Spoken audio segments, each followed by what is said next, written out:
አሰላሙ አለይኩም ወራህመቱላሂ ወበረካቱ። ውድና የተከበራችሁ የሹክ ቤተሰብ የሆናችሁ በሙሉ እንዲሁም የመዳም ቅመሞች እንዴት ናችሁ? ደህና ናችሁ? ስራ እንዴት ይዟችኋል? አላችሁ ሁሉ ሰላም አማን? እኔ ጋር ደህና ነኝ አልሐምዱሊላህ።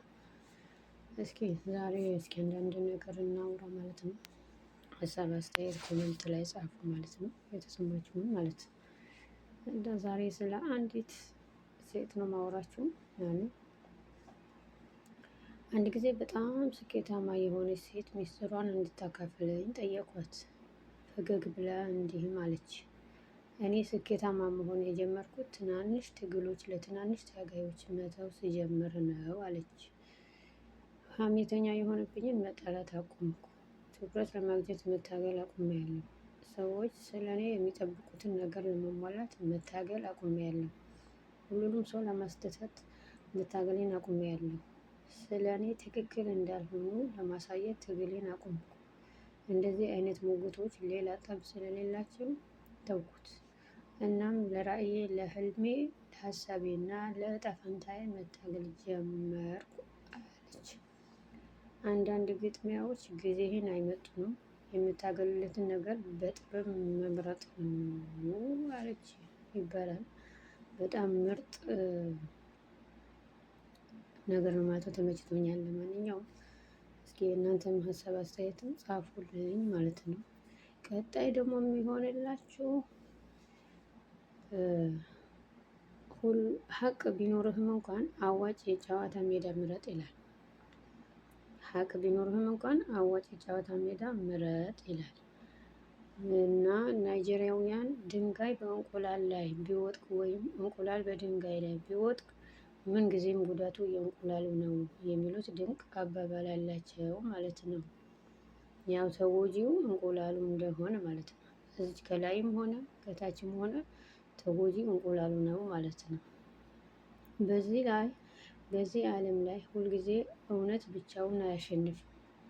አንዳንዴ አቅምና ጉልበት ካላቸው አካላት ጋር ስትጋጭ ጥፋቱ የማንም ይሁን የማን ዋጋ የምትከፍለው አንተ ነህ። በትክክል እዚህ ጋር በጣም ነው የተመቸኝ ያነጋገሩ ሁሉም ነገሩ አባባሉ ማለት ነው። እውነት ነው። አሁን ሰዓት ላይ እውነተኛ ሀቀኛ ሆናችሁ አቅማችሁ የሆነ እንደነሱ እኛ ካላቸው ሰዎች ጋር እንኳን በሆነ ነገር ተነካክታችሁ እንኳን ህግ ፊት እንኳን ለምሳሌ የሆነ ነገር ፊት ብትቀርቡ ያው አሸናፊ የሚሆነው ገንዘብ ያለው ሰው ጋር ነው ማለት ነው። ምክንያቱም ሁሉም ነገር በገንዘብ ተቀይሯል ማለት ነው እላችኋለሁኝ። በጣም ከፋ እውነት መናገር ምንም በቃ ትርጉም የሌለበት ታይም ላይ ነው ማለት ነው። ያው በውሸትም ቢሆን ምንም ብለው ያሳምነው ብር ካላቸው ከእውነተኛው ሰው ጋር ያሸንፋሉ ውሸታሞች ማለት ነው። አሁን ላይ በቃ እንደዛ ነው የተጀመረው ማለት ነው። በእርግጥ በቃ ሁሉም ቦታ ማለት ይቻላል በቃ ውሸተኛው እያሸነፈ ነው ማለት ነው። ልክ የሆነ እውነተኛ ይመስል የሆነ ጉልበት ስላለው የሆነ ነገር ስላለው ብቻ እኔ ላይ ማንንም እንዲያደርግም ምንም ነገር አይመጣም እያሉ ብዙ ነገር ያው ከአንዳንድ ቦታዎች ምን እንደምንሰማቸው ነው ማለት ነው።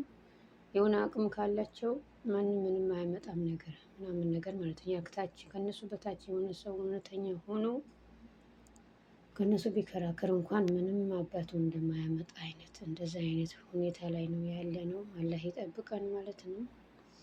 እና ማለት ነው ጥፋቱ የማንም ይሁን የማን ዋጋ የምንከፍለው እኛው ራሳችን ነን ማለት ነው።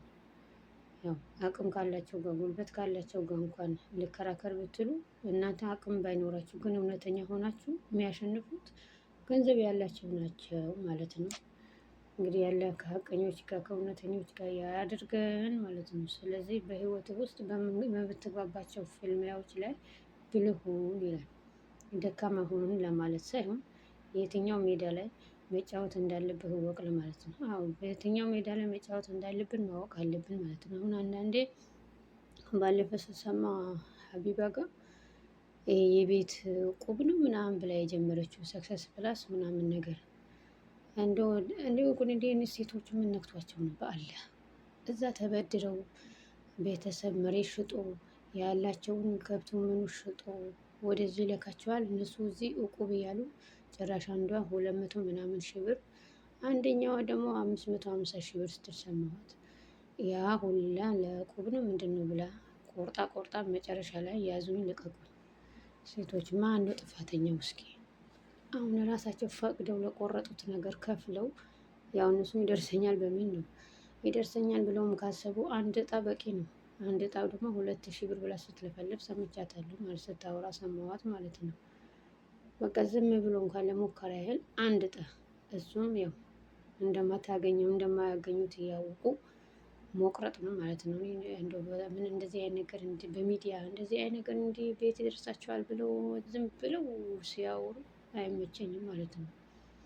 ምነው ያቺ 2000 ብር ለእናቴ ብሰጣት አይሻልም እንዴ? ለጠገበ ሰው አውጥቼ ከሚጨምርለት ማለት ነው።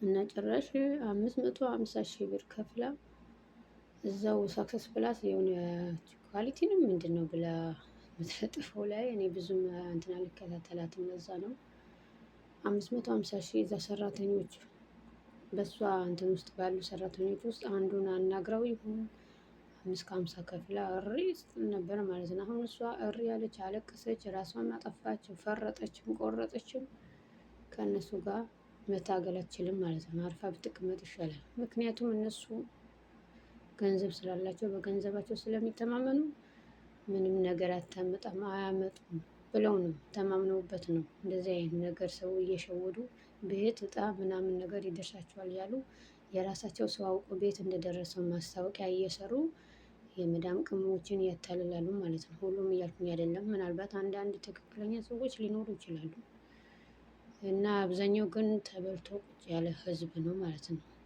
ተበልቶ ቁጭ ያለ ህዝብ ነው። እኔ እኮ እንዴት አድርገው እንደሚያመጡት አያውቁም ወይ? እንደ ሴቶች ምን ነክቷቸው ይሆን? አሁን 550 የከፈለችው ቢያንስ የስንት አመት ደሞዝ ነው? እስኪ ያስቡት። ስንት አመት ደሞዝ ብቻ ከባድ ነው። ሰው ለምንድን ነው የመጣበት የሚረሳ? እንዴት ሆኖ እንደሚመጡ ከዛ ከሀገር ባንወጣ አይሻልም ወይ? እንዲህ ለጠገበ ሰው አውጥተን ከምንሰጠው የለፋንበት ማለት ነው። ለቤተሰብ መስጠት ይሻላል ወይ ለእናታችን ሰጥተን እናታችን ብትመርቀን ይሻላል ማለት ነው። ለራሳቸው ተርፏቸው እኛ ላይ ለሚያላግጡ ሰዎች ሄዶ ከመጨመር ለቤተሰብ መስጠት። እስኪ ቤተሰብ ውስጥ ስንት ነገር የሚያስፈልገው ቤተሰብ አለን ማለት ነው። ስንቶቹ አሉ እኮ ወይ ለምስኪኖች እንደው ማብላት፣ ለምስኪኖች የሆነ ልብስ ገዝቶ መስጠት ይሻላል ላለ ሰው ወስዶ ከመጨመር ማለት ነው። እንደኔ ሀሳብ ማለት ነው። እናንተ ሀሳባችሁ ኮመንት ላይ ያስቀምጡልኝ እና ራሳቸው ናቸው ጥፋተኛ ባይ ነኝ። እዛ የሚከፍሉ ልጆች ማለት ነው። እጣ ይወጣልኛል ብሎ ያ ሁላ አውጥቶ መክፈል ምን ይሉታል? ከዛ ሁለት ሰው እኮ አንድ ሰው ብቻ ነው በጣም ይወጣለት። ይሰበሰባል እንደ ጉድ ተሰብስቦ አንድ ሰው ቢወጣለት ነው። ከዛ በኋላ ያ ሰው ሁላ ቃለጠ ማለት ነው። ስለዚህ ለምን ብራችሁ ሰብሰብ አድርጋችሁ እንደው ወርቅ ገዝታችሁበት ብታስቀምጡ አይሻላችሁም ወይ ባይነኝ ማለት ነው። ምክንያቱም ያችን ብር አሁን ወርቅ ገዝተውበት ቢያስቀምጡ አገር ሲገቡ ይጨምራል እንጂ አይቀንስም። ጨመረም ቀነሰም ያ ብር እንኳን ራሱ ብሩን ይዞ ይቀመጣል ማለት ነው። እና ወይም ደግሞ የሆነ ደህና ቤተሰብ ያለው ሰው ከሆነ የሆነ እንስሳ ነገሮች እስከ ሀገር እስከምንገባ ተገዝቶ እየጨመረ ይሄዳል እንጂ መቼም አይቀንስም ማለት ነው። ተገዝቶ ትንንሽ ተገዝቶ እያደገ እየጨመረ ሲሄድ ብሩም እንደዛው እያደገ ይሄዳል። እንደዚህ አይነት ሀሳብ ብታስቡ ይሻላል። ሰው ተመክሮ እንኳን የማይገባው እንደው እኛ ምን ይሻለናል? እንደው እዚህ ሀገር ስንመጣ እንደው ዝም ብሎ ምስኪን የሚያጫውተን ነገር ነው። እኔ ምንም ሊገባኝ አልቻለም ማለት ነው። በቃ እንደነሱ ነው የሚያጫውተን እንደነዚህ ሀገሮች ማለት ነው። እነኚህ አላጡ፣ አልቸገራቸው፣ አልፈረጣቸው፣ አልቆረጣቸው እንደፈለጉ ነው የሚኖሩ። እኛ ከነሱ ኑሮ ጋር እኛ መመሳሰል የለብንም ማለት ነው። አቅማችን አውቀን ቁጭ ማለት ነው ያለብን። የምናገኘው ነገር እንዴት እንዳመጣ ነው አስበን ማዋል አለብን ማለት ነው። ላለው ሰው እዛው ወስዶ ከመጨመር ወይ ለቤተሰብ መስጠት ወይም ቡክ ላይ ማስቀመጥ ይሻላል ማለት ነው። ምናልባት አሁን ላይ ይታወቀን ይችላል እንዲህ ዝም ብለን የምናወጣው ማለት ነው። አስቀምጠነው በኋላ ስናገኘው ነው የሚያስደስተን እንጂ እንዲህ ባፈለግን ነገር በዚህም በዛም አውጥተን ከምንበትን እዚች ጋር እኮ ጉልበት ይበዘበዛል። ስንት ነገር አለ። ደህና ልብስ አይለበስ ታውቁታላችሁ። መዳም ቤት ያላችሁ መቼም እንዲህ ብዬ ባልነግራችሁም ታውቁታላችሁ። እና እንደነሱ የሚያስፈልገን ነገር አናገኝም። ቤተሰብ አናገኝ፣ ያው ዞሮ በስልክ ነው። ስለዚህ እንደዛ ስለሆነ ብራችሁ አታበክኑ። እስኪ ስንቱ ፊት ነው የሚገርፈው። እንኳን ህፃን ጨቅላ ልጅ እንኳን እንዴት ሲያዙ እንዴት እንደሚያነዱ ማለት ነው። በጣም ነው የሚያስጠላው። ስለዚህ ያንን ነገር በአእምሯችን ላይ ማሰብ አለብን። ለምን የሚለው ነገር አስቡበት። ዝም ብላችሁ እንዳገኛችሁ አትበትኑት። ሁሉም ነገር በልክ ሲሆን ያምራል። ሴቶች ተመከሩ። ያው እኔም ልምከራችሁ እንጂ በእርግጥ እንደዚህ አይነት ነገር እኔ አልገባም፣ አይመቸኝም። ምንም ነገር ቢሉ አይዋጥልኝም ማለት ነው። ምክንያቱም አሁን ዘዴ ያላቸው ማለት ነው። ግሩፕ ፈጥረው እንዲህ ብናደርግ ምናምን በቃ አላሁ አክበር። እንደው ከሌብነት አይተናነስም እኮ ቢስሚላህ። ብቻ ከባድ ነው፣ ወላሂ ከባድ ነው። ለራሳቸው የሆነ ዘዴ እየፈጠሩ ከታች ያለው ህዝብ እየበዘበዙ ነው ያሉት ማለት ነው። አንዳንዶቻቸው እንዲህ በቃ ለእኛ ጥሩ የሰሩ መልካም ነገር የሰሩ ይመስላችሁ ይሆናል ማለት ነው። እንዲህ ሚዲያ ላይ ሲተረተሩ አንዳንዶቻቸው ማለት ለራሳቸው ብለው ነው፣ ለራሳቸው ጥቅም ብለው ነው እንጂ ለዚህ ሰው አዝነው ምን ብለው አይደለም። እና ብቻ እንደዛ ነው እላችኋለሁ። ብቻ ከባድ ነው። አላህ ይጠብቀን ማለት ነው ከእንደዚህ አይነት ነገር። ያው ረቢ ለእኔ እንዴት ነው ርርም እንደምል እንደዚህ ያወጣሁ ይሄን ያህል አወጣሁ ብላ አሁን እዛ ላይ ሚዲያ ላይ አንድ ቀን ይወራል ይጮሃል፣ የለም ከዛ በኋላ መፍትሄ የለም ማለት ነው። የለም በጭራሽ። አጠቃላይ አለቀሰችም ፈረጠችም ብሩን አይገኝም። እንኳን ለህግ እንኳን ወደ ህግ እንኳን ይኬድ ቢባል ጥፋተኛ የምትሆነው እሷ ናት። ወደ ፈቅዳ ነው ይሄ ነገር የቆረጠችው።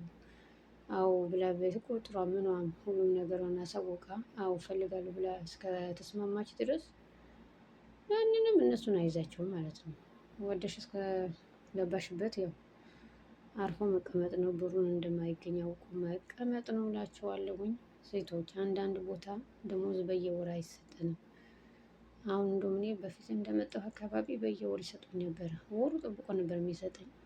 እዚህ ደግሞ ካሽ አይሰጥም፣ በቡክ ነው ማለት ነው። በራሳችን ስም ምናምን አውጥተው በራሳቸው አካውንት አስገቡላቸው ተብሏል እዚህ ሳኡዲ። እና በአካውንታችን ነው ብር የሚገባው ማለት ነው። ከዛ እንደመጣሁ አካባቢ በየወሩ ማለት ነው ሳልጠይቃቸው ጠይቄ አላውቅም፣ በየወሩ ይሰጡኝ ነበረ። እዛ ትንሽ ግማሽ ላይ ግማሽ ወር 6 ወራት 7 ወራት እንደዛ አካባቢ ስደርስ ጭራሽ በወር ከ10 ቀን በወር ከ15 ቀን እንደዛ እያስቀመጠ ማለት ነው የሚሰጠኝ። እሱን ተናገር የሚገርማቸው በወር ከ15 ቀን ነው የሰጠኝ። በቃ የ6 ወር ምናምን ካለፈኝ በኋላ እንዲህ በወር እንኳን የማናገኘው ገንዘብ ነው። ስራቸው አይጎልባቸው። ስራ እንኳን የሆነ ነገር ከጎደለ ለምን እንደዚህ ለምን ብሎ ይከታተላሉ። ለደሞዝ ጊዜ ግን ያ ረቢ በጣም ግርም ነው የሚለኝ ማለት ነው። ግርም እና በራሳችን የሆነ ነገር እንኳን የምንጠይቃቸው ይረሱታል። ለራሳቸው ግን ለሰከንድ አይረሱም። የፈለጉት ወዲያው ነው የሚያደርጉት ማለት ነው። ለሰራተኛ ጊዜ ትንሽ የሆነ ያዝ ያደርጋቸዋል ምናምን ነገር። ብቻ ከባድ ነው። ደሞዝ በጊዜ እየሰጡን አይደለም። እና እንደው አንድ እህቴ እንደውም ሳማክራት አንቺ ቋንቋ ከቻልሽ ስራ ከቻልሽ ጠፍተሽ ብትሰሪ ምናምን ነገር ብላኛለች ማለት። ከዛ እኔ ደግሞ መጥፋቱን ትንሽ ከበደኝ። ከጠፋችሁ ደግሞ ከጠፋሁኝ በጊዜ ሀገር አልገባም። በቃ አሁንም ወይ በየጊዜ ስራ አይገኝም። በመሀል ስራ ማቋረጥ አለ፣ ቤት ኪራይ አለ፣ ሁሉም ነገር በራሴ ነው ምናምን ነገር ብቻ ከባድ ነው። እንደምንም ደህና አድርገሽ ትሰሪያለሽ ቋንቋም ስለምችይ ምናምን ነገር ስትለኝ አይ ይቅርብኝ ምናምን አልኳት። ደሞዝ በጊዜ እየሰጡኝ አይደለም እና ምናምን ብዬ ነግሬያት፣ አንዷ ደግሞ አይ ታገሺ፣ የቀረሽን ጊዜ እንደምንም በሶብር ታግሰሽ ጨርሰሽ ሀገር እንድትገቢ አድርጊ እንጂ አትጥፊ ምናምን፣ ብሩ እንኳን ከፍ ያለ ቢከፈልሽ እንኳን ውጪ አትውጪ፣ እዚሁ ይሻልሻል ምናምን ብላኛለች እላችኋለሁ። እስኪ ብጠፋ ይሻላል ወይስ ትዕግስት አድርጌ የቀረኝ ጊዜ ጨርሼ ሀገር ብገባ ይሻላል ወይ ነው ጥያቄው። እስኪ መልሱልኝ ማለት ነው። መዳም ቅመሞች ጥያቄ ያበዛሁባችሁ መሰለኝ። እስኪ ኢንሻአላህ በቀጣይ በሌላ ርዕስ እስከምንገናኝ መልካም ጊዜ እላችኋለሁኝ። ባይ እና ምንድነው እንዶ ጠፍቶ መስራት ባይ ብያችሁ ነበር የጀመርኩት መልሼ ጠፍቶ መስራት ማለት ነው። ከአሁን ሀገር እገባለሁ ምን እላለሁ እያላችሁ ማለት ነው። ወላሂ እዚሁ ጊዜ በቃ 4 አመት 2 3 4 5 አመት እያላችሁ ብዙ አመት ነው የምትቀመጡት። ብዙ ጓደኞች ስላየሁ በቃ ያንን ነገር መጣብኝ እንጂ ወጥቼ ብሰራ ምንም አይመስለኝም ነበረ። አንደኛ ከአሁን አሁን ያዙኝ መጡብኝ ምናምን ተያዝኩ ማለት ጭንቀቱ ራሱ ከባድ ነው። ላይ በጣም ከባድ ነው። እና እንግዲህ ደሞዙ በወር ከ15ም ሆነ በሁለት ወር አንዴም ሆነ ምንም ማድረግ አይቻልም። በሰላም ያለኝን ጊዜ ጨርሼ ሀገር ብገባ ይሻላል ብዬ አሰብኩ። እናንተ ምን ትሉኛላችሁ? አሁን አመት ከሁለት ወሬ ነው። አንድ 10 ወር 11 ወር ይቀረኛል። ምክንያቱም ወዲያው አልተሰራልኝም ኢቃማ እና እንግዲህ አንድ አመት በሉት ልጨምርም እችላለሁ። እስኪ በአላህ ፍቃድ እስኪ ዱአ አድርጉልኝ። ደሞዝ በጊዜ እንዲሰጠን ዱአ አድርጉልን። የመዳም ቅመሞች እኔ ጋ ብቻ ነው ወይስ ሌላም ጋር እንደዚህ ነው? አልናቸው እኮ ግን እንጃ አላውቅም። የኛ ደሞዝ ጊዜ ምን እንደሚይዝባቸው አላውቅም። እንደው አጥተው አይደለም እኮ የሆነ ችግር ያለባቸው ብቻ አላውቅም። አሁን በተለይ እኛ ቤት አጥቶ አይደለም አላቸው ሁሉም ነገር አልሐምዱሊላህ። እና ብቻ የኛው ችግር አላህ ይወቅልን ማለት ነው። ተርፏቸው እንደፈለጉ የሚያደርጉ የሚጫወቱበት ብር የኛ እንግዲህ ለእነሱ እንኳን አንድ ለእጅ ሰዓት ወይ ለእጅ ቦርሳ የማይሆን ብር ናት እኮ ደሞዛችን። እሱም ትልቅ ነገር ሆኖባቸው በጊዜው አይሰጡንም። በጊዜ እንዲሰጡን ዱአ ማድረግ ነው። መዳም ቅመሞች ዛሬ ደቂቃ አበዛሁባችሁ መሰለኝ። ያ ረቢ መልካም ጊዜ ይሁንላችሁ። ቀጣይ በአሪፍ ርዕስ እንገናኛለን። መልካም ጊዜ ብያለሁኝ። ባይ